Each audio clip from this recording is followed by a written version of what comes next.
आप मुख्यमंत्री हैं, याद कीजिए जब आप उप मुख्यमंत्री थे तो डाक बंगला चौराहा पे आप भी आंदोलन करते थे और पुलिस की लाठी आप भी खाते थे। तो वो दिन भी याद कर लीजिए, हम लोग के आंदोलन का समर्थन भी करते थे।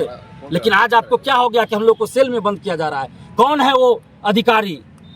क्यों हम लोगों से बदला लिया जा रहा है? किस बात का बदला लिया जा रहा है? बिहार के लाखों बेरोजगार युवाओं की आवाज उठाने वाले छात्र नेता दिलीप कुमार आखिरकार 16 दिनों के बाद जेल से रिहा हो गए हैं। 8 मई को पटना की सड़कों पर बीपीएससी टीआरई 4 की वैकेंसी को लेकर एक ऐतिहासिक आंदोलन हुआ था।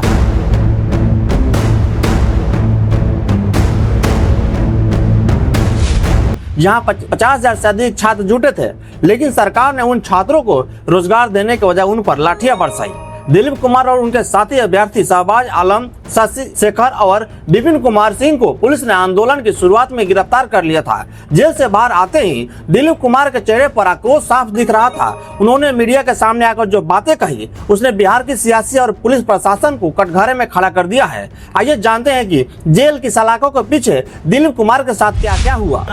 हमें जूते से मारा गया, पेट में घसीट कर हमें अरेस्ट किया गया। जब कुछ लड़कियां हमें बचा रही थी तो उसको भी धकेल दिया गया और हमें घसीट कर, हमारे सर में चोट है, हमारा पूरा ये छिलाया हुआ है। दिलीप कुमार ने बताया कि गिरफ्तारी के बाद उन्हें गांधी मैदान की हाजत में रात 11 बजे से बंद करके रखा गया। प्रशासन ने उनके साथ ऐसा व्यवहार किया जैसे वो छात्र नेता नहीं बल्कि कोई बहुत बड़ा खूंखार अपराधी हो। लेकिन जुर्म यही नहीं रुका। दिलीप कुमार ने आरोप लगाया कि 20 मई की सुबह अचानक जेल प्रशासन और बाहरी पुलिस फोर्स उनके पास आई और बिना किसी वजह के उन पर और बाकी तीनों छात्रों पर अंधाधुंध लाठी और थप्पड़ बरसाना शुरू कर दिया।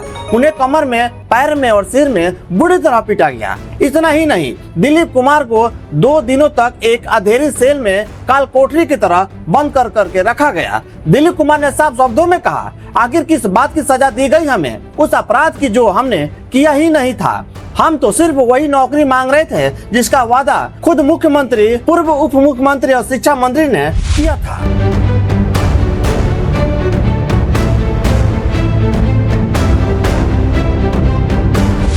आंदोलन के रास्ते कभी बंद नहीं होते हैं। दिलीप कुमार ने सरकार को चेतावनी देते हुए कहा कि अगर किसी को लगता है कि लाठियां चलाने या लाटाल कोठरी में बंद कर देने से छात्रों की आवाज दब जाएगी तो ये उनकी सबसे बड़ी भूल है। हर तानाशाही एक नई क्रांति को जन्म देती है।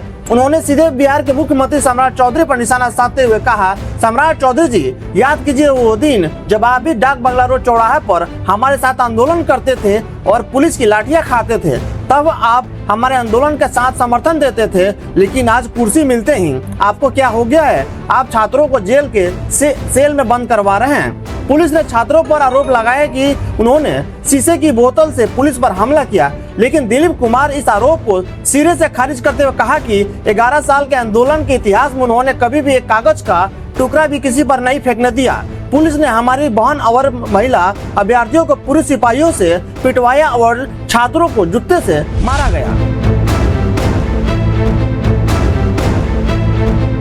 जेल से बाहर आने के बाद दिलीप कुमार ने सिर्फ सरकार पर ही नहीं बल्कि छात्रों के बीच छिपे गद्दार और फर्जी छात्र नेताओं पर भी बहुत बड़ा खुलासा किया। उन्होंने बताया कि जब वो जेल में बंद थे तो कुछ स्वघोषित छात्र नेता और दलाल जो फर्जी डिग्री बेचते हैं और केस के नाम पर छात्रों से पैसे ठगते हैं, उन्होंने एक गहरी साजिश रची थी। इन दलालों और कुछ मौकापरस्त यूट्यूबरों ने बाहर ऐसा माहौल बनाया ताकि पुलिस को लगे कि दिलीप कुमार जेल के अंदर से ही आंदोलन करवा रहे हैं। साजिश यह थी कि दिलीप कुमार को कभी बेल न मिले और वो जेल में ही सड़ते रहें ताकि फर्जी नेता बाहर छात्रों की सहानुभूति बटोर सके और चेहरा चमकाते रहे। दिलीप कुमार ने छात्रों से अपील की है कि ऐसे दलाल, कोचिंग माफियाओं और स्वघोषित नेताओं से सावधान रहें जो छात्र के भविष्य का सौदा करते हैं। इन्हीं लोगों की वजह से आज बीपीएससी टीआरई 4 की वैकेंसी लटक रही है। आपको बता दें कि दिलीप कुमार की शारीरिक स्थिति इस वक्त काफी नाजुक है। कुछ समय पहले ही उनके कान में ट्यूमर का बड़ा ऑपरेशन हुआ था। पहले से उनकी कमर में मेडिकल बेल्ट लगा हुआ था। इसके बावजूद पुलिस ने जेल के अंदर उनके कान और कमर पर लाठियां मारी, जिससे उनकी तबीयत बहुत ज्यादा बिगड़ गई है। दिलीप कुमार ने बताया कि वो तुरंत दिल्ली के एम्स अस्पताल जा रहे हैं ताकि अपना इलाज करवा सके, लेकिन उन्होंने छात्रों को भरोसा दिलाया कि इलाज कराकर लौटते ही वो फिर से मैदान में उतरेंगे। सरकार ने बीपीएससी टियर 4 के लिए सीटों की संख्या घटाकर करीब 20,000 करने की बात कही है, जिसे बिहार का युवा बिल्कुल भी खुश नहीं है। दिलीप कुमार ने साफ कर दिया है कि वो अपनी मांग से पीछे नहीं हटेंगे। उन्होंने कहा कि हम संविधान और लोकतंत्र को मानने वाले लोग हैं, हम आगे भी शांतिपूर्वक और जिला प्रशासन से अनुमति लेकर आंदोलन करेंगे। सरकार चाहे तो हमें अगली बार 2 महीने के लिए या 4 महीने के लिए जेल में बंद कर दे या काल कोठरी में बंद कर दे, लेकिन हम छात्र के हक की लड़ाई लड़ना कभी नहीं छोड़ेंगे, क्योंकि हमारे साथ महात्मा गांधी, भगत सिंह और चंद्रशेखर आजाद की प्रेरणा है। दिलीप कुमार जल्दी सम्राट चौधरी और शिक्षा मंत्री से मिलकर लाखों युवाओं की बात उनके सामने रखेंगे। आखिरी संदेश सिर्फ एक है, बिहार के छात्रों एकजुट रहो। आपको क्या लगता है, क्या सरकार को बीपीएससी टियर 4 की पूरी 46,000 से अधिक सीटों पर विज्ञापन जारी करना चाहिए? कमेंट बॉक्स में अपनी राय जरूर दें। इस वीडियो को ज्यादा से ज्यादा शेयर करें ताकि हर छात्र तक यह आवाज पहुंच सके। चैनल को सब्सक्राइब करना न भूलें। धन्यवाद।